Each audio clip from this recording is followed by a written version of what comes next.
بسم الله الرحمن الرحيم الحمد لله رب العالمين والصلاة والسلام على أفضل الأنبياء والمرسلين نبينا محمد وعلى آله وأصحابه أجمعين. On continue donc les rappels de l'au-delà. Comme on avait fait la semaine dernière, on va revenir sur quelques noms du jour dernier et ensuite on reviendra sur là où on s'était arrêté, à savoir le jugement. Le jugement,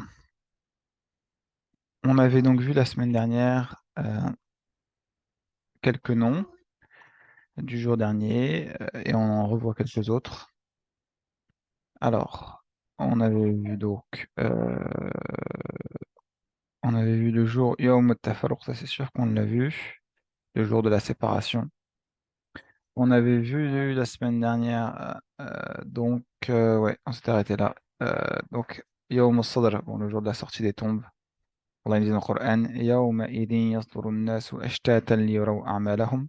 Ce jour-là, ba'da a'udhu billahi minash rajim, les gens sortiront séparément pour que leurs œuvres soient montrées.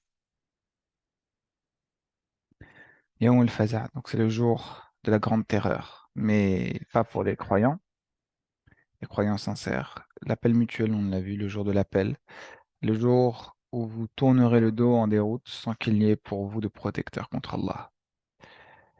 Le jour qui rabaisse les uns et qui élève les autres. Al-Khafidatu wal-Rafi'ah. Certains seront élevés au paradis, d'autres en enfer, d'autres seront rabaissés en enfer. Le jour des comptes, on est en plein dedans. Le jour de l'interrogatoire, on est en plein dedans. Yawm as-su'al. فَوَرَبِّكَ لَنَسْأَلَنَّهُمْ أَجْمَعِينَ عَمَّا كَانُوا يَعْمَلُونَ. Allah, il jure, mais il dit pas juste Wallahi sa'as'aluhum. Il y a ce qu'on appelle une particule d'insistance. لَنَسْأَلَنَّهُمْ أَجْمَعِينَ. Et il rajoute, c'est une forme de plus que de défi, parce que là, il n'y a pas de défi, mais c'est pour montrer la toute-puissance divine, qu'il n'y en a pas un qui va échapper à cet interrogatoire. فَوَرَبِّكَ لَنَسْأَلَنَّهُمْ أَجْمَعِينَ عَمَّا كَانُوا يَعْمَلُونَ. Et en plus, ce verset, il est complété par un autre verset. On pourrait même y voir, subhanallah, une quatrième insistance. Par ton Seigneur, nous les interrogerons tous. Et on sait que quand on va être interrogé, c'est sur ce qu'on a fait. Mais Allah, il rajoute sur ce qu'ils œuvraient, pour montrer que ce ne sera pas fait à la légère. Le prophète, alayhi salatu wassalam, il a dit, chacun de vous est un berger et sera interrogé au sujet de son troupeau. Kullukum ra'in wa kullukum mas'ulun an ra'iyatihi. Faut pas penser que c'est que quand on est adulte, c'est que quand on est papa, maman, que on a une responsabilité. Non, on a tout le temps, tout le temps, tout le temps des responsabilités sur ses petits frères et sœurs, sur si on a on nous a confié des choses à faire à la maison, à l'école, en stage, etc., etc. Yawm al-Shahada, ça on l'avait vu, euh, le jour où le prophète alayhi salatu wassalam et sa communauté témoignera. يَوْمَ تَشْهَدُ عَلَيْهِمْ أَلْسِنَتُهُمْ وَأَيْدِيهِمْ وَأَرْجُلُهُم بِمَا كَانُوا يَعْمَلُونَ. Donc le témoignage ne sera pas uniquement les témoignages des êtres humains, donc pas uniquement celui du prophète et de sa communauté, pas uniquement, comme on l'a vu, de la terre, d'accord? La terre qui va ressortir ce qu'elle avait en elle, à savoir les personnes décédées, mais également par les membres du corps. Nos membres, nos langues, nos mains, nos pieds témoigneront, mais malheureusement, s'ils témoignent, eh bien, ça veut dire que c'est mal parti. Et on termine sur Yawmul Jidal, le jour du plaidoyer, ou même on pourrait dire le jour de la querelle, le jour de la polémique. يوم يوم يأت- يوم تأتي كل نفس تجادل عن نفسها. Rappelle-toi le jour où chaque âme viendra plaidant pour elle-même. Parce qu'on essaiera, ou en tout cas peut-être que certains essaieront de se défendre, mais ce sera trop tard et on verra d'autres noms la semaine prochaine, Inch'Allah. On revient donc sur le jugement. On avait vu que En fait, les feuillets, c'est-à-dire le moment où on va nous donner nos livres d'action, soit on le reçoit par la main droite, et donc là, ça veut dire qu'on a réussi. Soit on le reçoit non seulement par la main gauche, mais en fait derrière notre dos. Et là, c'est terminé. Là, c'est terminé parce que ça veut dire que là, on va avoir un jugement, on va pas avoir juste ce qu'on appelle l'ard, l'exposition de nos actions. Si on est jugé, ça veut dire qu'on va être décortiqué chaque action. Par contre, si on reçoit notre livre de la main droite, alors là, et c'est ce qu'on va voir en premier, ça veut dire que là, eh bien, c'est une bonne nouvelle. C'est une bonne nouvelle pour les croyants qui vont recevoir leur livre de la main droite, parce que le prophète, alayhi salam, il dit, on fera approcher le croyant de son Seigneur au jour de la résurrection afin qu'il étende sur lui sa protection. Et il lui fera confesser ses fautes. Reconnais-tu les avoir commises? Demandera Allah. Et le croyant dira, je reconnais, ô Allah. Allah lui répondra alors, je les avais voilés dans le bas monde, je te les efface aujourd'hui. Et là, déjà, on voit que ça concerne les péchés qui ne sont pas commis au vu et au su de tous. Parce qu'il y a différentes catégories de péchés, et il y a même différentes classifications. On peut classer les péchés, les petits, les grands. On peut classer les péchés en ce qui concerne les responsabilités envers toi-même, envers Dieu ou envers les autres. Et là, on peut classer les péchés également en deux catégories. Et tout ça, ça s'entremêle en fait. On peut classer les catégories, les péchés par catégorie, par celles qui sont commis devant tout le monde et celles qui sont commis en secret. Et tout ça, c'est comme je vous dis, c'est pas des catégories indépendantes, elles sont toutes interdépendantes. On va prendre un exemple pour que vous compreniez bien. Si on prend une voiture, on a on va dire par exemple le type de moteur. C'est pas parce qu'on les classe par moteur qu'on peut pas les classer par exemple par couleur. Et c'est pas parce qu'on les classe par couleur et par moteur qu'on peut pas après les classer par nombre de places. Pourtant, il y a le même nombre de voitures, mais elles peuvent appartenir à différentes catégories. Ben là, c'est pareil pour les péchés. Il y a déjà les petits et les grands, et là, on va voir tout de suite qu'Allah il nous pardonne et qu'il pardonnera aux croyants ces péchés-là, si, bien évidemment, ils se sont repentis, mais il est possible qu'Allah les pardonne dans tous les cas. Mais on peut comprendre de ce hadith aussi que, en fait, il s'agit des péchés qui n'ont pas été faits devant les autres, c'est-à-dire des péchés qui concernent que la personne et qui n'ont pas eu de conséquences sur les autres, comme mentir, même si c'est quelque chose de très grave, d'accord?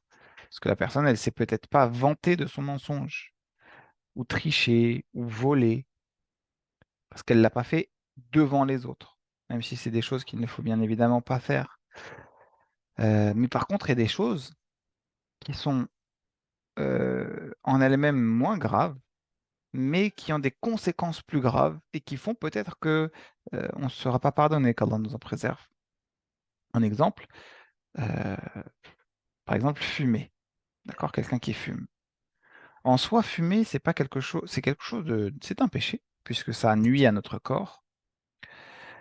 Et c'est une forme de gaspillage, etc. On ne va pas rentrer dans tous les détails du péché du fait de fumer.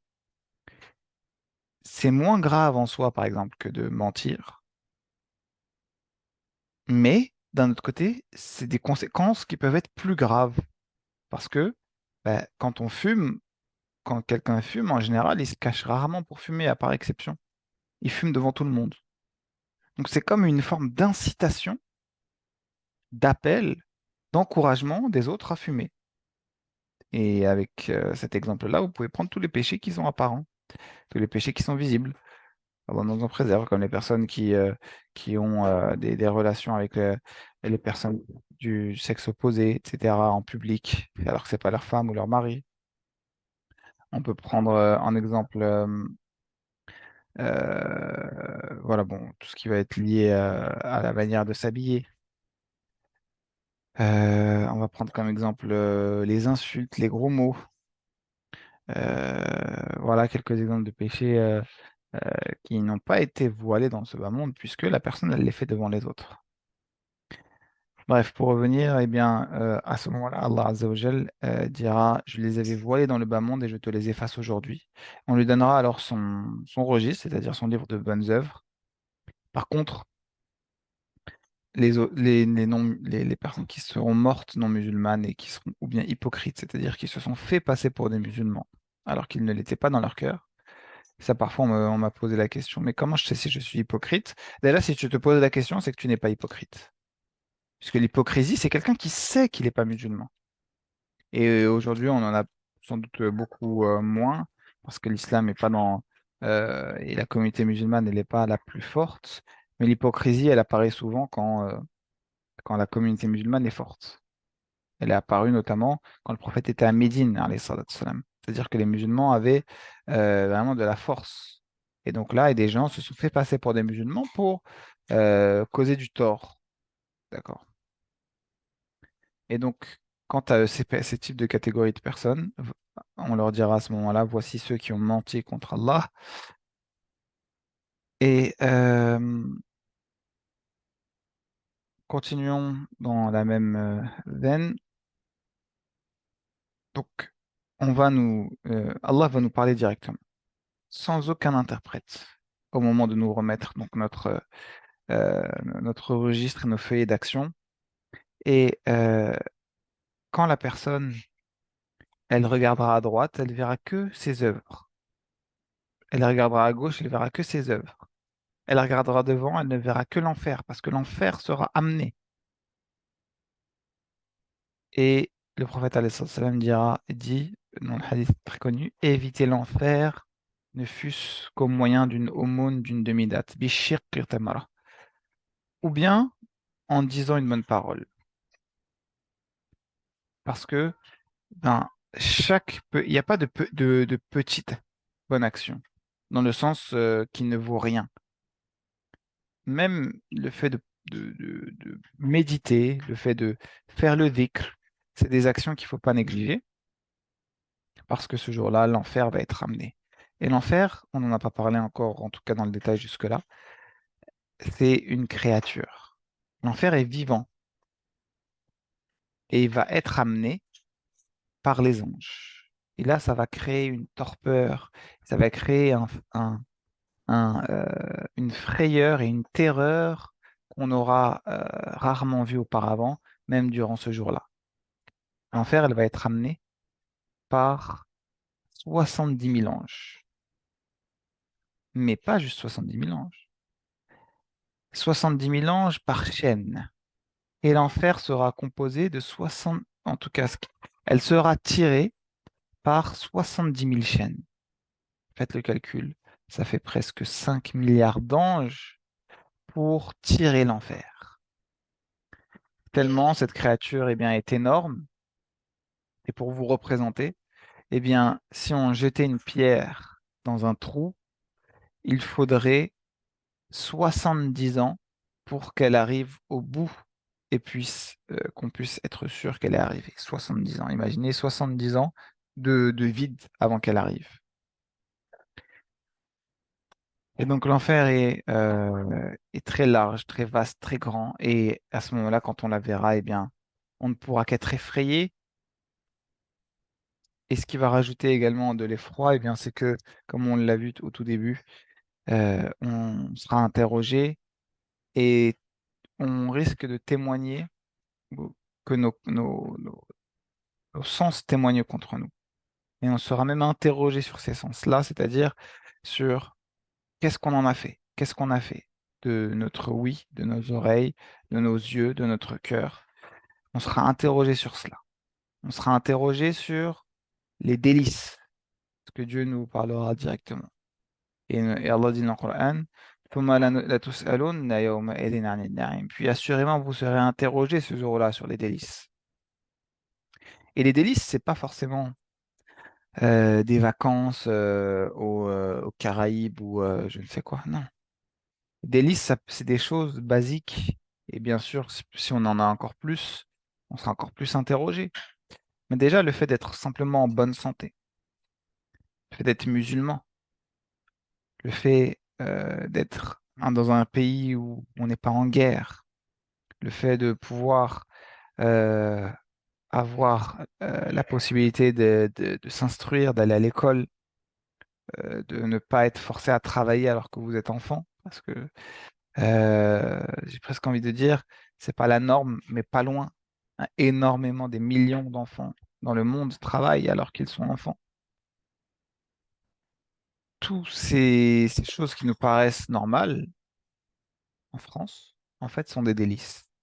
Je ne vous parle même pas alors de, voilà, si Allah nous a donné de l'argent, des moyens, s'il nous a donné de l'intelligence, s'il nous a donné de la beauté, s'il nous a donné une famille, s'il nous a donné tous, voilà, ce que les personnes, ce à quoi les personnes aspirent, rêvent, en plus des bienfaits de base, c'est des choses sur lesquelles on va être interrogé, pour lesquelles, eh bien, il faut qu'on anticipe, il faut qu'on remercie Allah, pas simplement en disant Alhamdulillah, mais en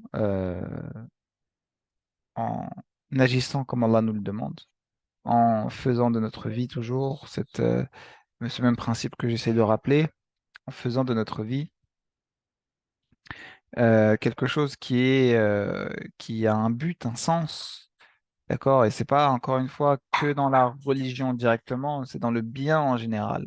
Si on peut être dans des activités religieuses, tant mieux, mais il y a des personnes qui sont parfois plus actives, elles peuvent faire des meilleures choses si elles sont dans des domaines dans lesquels elles excellent, voilà, dans une compétence qu'elles savent faire.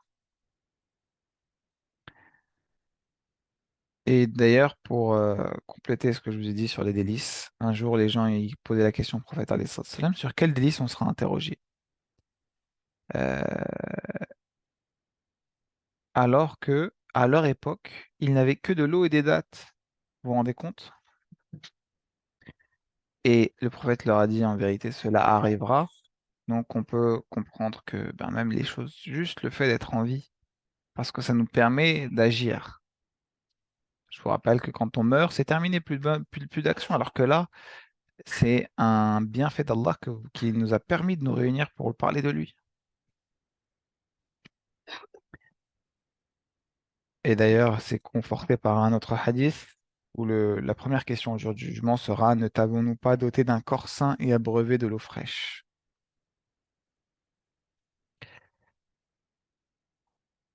Et dans une autre parole prophétique, le messager d'Allah sallam, nous dit: le jour de la résurrection, chacun n'avancera qu'après avoir été interrogé sur quatre choses: sur sa vie, comment l'a-t-il passé? Sur son corps, comment l'a-t-il épuisé? Sur sa science, qu'a-t-il accompli avec? Et sur sa fortune, comment l'a-t-il gagné et en quoi l'a-t-il dépensé? Ça, c'est des questions fréquentes, enfin, c'est les hadiths très connus sur sa vie. Parfois, on entend à la place de son corps, on entend sur sa jeunesse, sur son savoir sur ses biens. Donc, c'est ça les an-na'im, ta vie. Allah, il t'a donné la vie, la possibilité de vivre, c'est-à-dire de continuer à agir. Qu'est-ce que tu as fait? Allah Azza wa Jal, il a fait que tu es encore jeune. Et jeune, là, vous comprenez que vous êtes jeune quand vous m'écoutez, mais peut-être que une personne qui écoute ce discours à 40 ans, 50 ans, 60 ans, bah, la jeunesse, elle est de plusieurs sortes. On considère la jeunesse déjà d'un point de vue, on va dire littéral, c'est que c'est jusqu'à l'âge de 40 ans. D'accord. Mais après, on peut même considérer que bah, il y a des personnes, subhanallah, à qui Allah a donné une bonne santé, que ce soit une santé physique ou la capacité d'être encore bien dans sa tête, peut-être encore jusqu'à 40, 50, 60, 70 ans. Donc peut-être qu'ils sont questionnés sur ce bienfait, ce qu'ils en ont fait. Sur sa science, bien sûr, ça, voilà, ça revient un peu à ce que j'ai dit juste avant, mais surtout la science religieuse. Est-ce que quand on a appris des choses, on les transmet? Il y a comme une aumône à faire. Quand on a de l'argent, on y revient tout de suite après, on doit donner une partie de notre argent. Quand on a du savoir, on doit aussi en donner une partie. Mais la différence de l'argent, qui même lui, lorsqu'on le donne, en réalité ne diminue pas, le savoir, lui, quand on le donne, il augmente, subhanallah. Vous en rendrez compte, et d'ailleurs, c'est une des méthodologies d'apprentissage. Ça, je vous donne une petite astuce si vous voulez réviser un contrôle. L'une des meilleures manières de réviser, c'est d'enseigner ce qu'on fait. C'est-à-dire que tu as un contrôle de, surtout, on va dire, les matières où ça nécessite de l'apprentissage, mais ça marche aussi avec les autres. Euh, Même si, par exemple, la différence avec les maths ou la physique ou autre, c'est que ça nécessite de comprendre avant. Mais par exemple, l'histoire où il y a moins de choses à comprendre, en tout cas, on va dire au collège et au lycée, c'est surtout de l'apprentissage. Et bien ça, si vous l'expliquez, si vous faites comme si vous l'enseignez à quelqu'un, et ben vous allez apprendre. Et ben c'est ça. C'est que la science, quand on dit du savoir, même religieux, et qu'on l'enseigne, eh bien on apprend. Et enfin, la dernière question très connue sur la fortune, et c'est une double question. Comment tu as gagné l'argent et où tu l'as dépensé? Eh oui, parce que dans ce cas-là, ce serait tellement facile. Je vole, je vends de la drogue, là je fais du détournement de fonds, bref, je fais des choses illicites pour avoir l'argent et du coup je suis tranquille. Non, non, non, on sera questionné sur comment on l'a acquis et comment on l'a dépensé. Effectivement, déjà, la gravité d'avoir de l'argent, d'avoir des choses qui viennent de choses interdites, c'est que ben, on sera questionné dessus. Déjà, dans ce bas monde, Allah il nous enlève la bénédiction, la baraka. Ça veut dire que quand on prend des choses qui sont pas à nous, qu'on mérite pas ou qui sont pas, qu'Allah n'a pas permis, eh ben, ça ne dure pas dans le temps. Il y a souvent des histoires de personnes repenties qui étaient des voleurs, qui étaient, ou bien dans les histoires de drogue ou des choses comme ça, qui disent, je gagnais plusieurs dizaines, centaines de milliers d'euros par mois, mais aujourd'hui, je peux pas te dire où elle est partie l'argent. C'est incroyable. C'est presque un miracle de comment on voit l'application de l'enlèvement de la bénédiction qu'Allah nous préserve. Et bien sûr, dans l'au-delà, parce que toute chose qu'on aura mangé d'illicite et qui produit de notre chair, en fait, puisque tout ce qu'on mange, ça crée notre corps, ça l'entretient, eh bien, ce sera purifié par l'enfer qu'Allah nous en préserve. Mais bien sûr, maintenant, le cas où la personne, elle fait un travail, quel qu'il soit, mais qui est permis, qui est entre guillemets halal au sens d'autorisé, c'est pas des choses interdites. Est-ce que c'est suffisant? Non, c'est pas suffisant. On va être questionné déjà là. Le basique, c'est est-ce que la personne donne zakat? Zakat, c'est quelque chose qui est oublié. C'est quelque chose de très faible en quantité, 2,5%. Et c'est même pas de l'argent qu'on gagne, c'est pas sur notre salaire, les 2,5%. C'est sur l'argent qu'on a de côté. Et là, je fais vraiment la version très très simplifiée.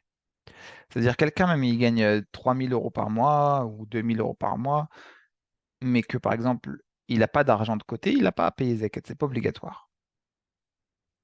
Mais s'il a de l'argent de côté, eh bien, il doit payer que sur cet argent de côté à partir du moment où l'argent allait rester au moins un an sans bouger. Et là, il doit payer 2,5% de l'argent qui n'a pas bougé. Donc, par exemple, il y a un seuil, il me semble, autour de 4 000 à 5 000 euros. On va dire, voilà, 10 000 euros, ça va être simplifier les calculs. S'il a 10 000 euros, il doit sortir la zakat de 2,5%. Et donc, la zakat de 2,5% pour 10 000 euros, c'est tout simplement 250 euros. Sur 10 000, on paye 250. 10 000. Donc, ça veut dire que la personne, il lui reste 9 750. Et c'est quand même incroyable. Et il y en a qui, malgré ça, ne payent pas leur zakat. Alors que pourtant, cette zakat-là, elle purifie leurs biens, elle leur met la baraka. Et donc, voilà pour aujourd'hui. On a encore pas mal de questions à voir, pas mal de sujets à traiter sur le jugement. Mais on s'arrête sur ces quelques rappels. Donc, sur les 4 questions, on reprendra, Inch'Allah, la semaine prochaine. euh, sur sur les animaux, tiens, comment les animaux seront jugés. Ça me fera un moyen mémotechnique pour savoir où on s'est arrêté. qu'Allah nous préserve dans la bonne voie, nous fasse mourir musulmans et nous permette que ces rappels soient profitables. وصلى اللهم وسلم وبارك على سيدنا وحبيبنا محمد والحمد لله رب العالمين.